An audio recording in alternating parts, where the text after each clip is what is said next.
रामनगरी की शिवनगरी, की आज आपण या नाशिक नगरीत आहे, या पुण्य नगरीत ही रामाची नगरी मानली जाते, बरोबर पण तुम्ही म्हणतात की ही शिवनगरी आहे.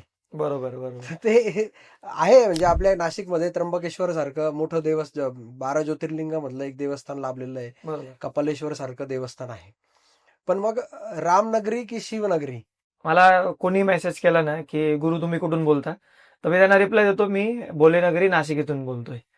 आता हे देण्यामागचं कारण काय आहे, 3 वर्षापूर्वी मी इंस्टाग्राम वरती काहीतरी बघत होतो आणि आपण नाही का ते सिटी टाकतो खाली, लोकेशन टाकतो, लोकेश त्या लोकेशन मध्ये आलं नाशिक बेस्ट क्लायमेट सिटी. ठीक आहे, चला हे पण एक आहे आपलं खरं खरं नाशिक कसं बरोबर. आहे. Nashik wine city. आता नाशिक कधीपासून बेवड्यांची सिटी झाली, बरोबर का नाही? नाही, पण ते वाईन प्रोड्यूस होती म्हणून ते वाईन प्रोड्यूस होते, मी त्याला नाही बोलत नाहीये, पण वाईन आहे म्हणून नाशिक आहे का? नाशिकची ओळख काय वाईन म्हणून आहे का? नाही. नाहीये. काहीतरी लोक बाहेरून आज इथं येतात, याचा अर्थ काय एकाच गोष्टीसाठी येत आहे का? कुंभमेळा तर एवढ्या वर्षांपासून होतोय, त्याला का नाव नाही देते तुम्ही?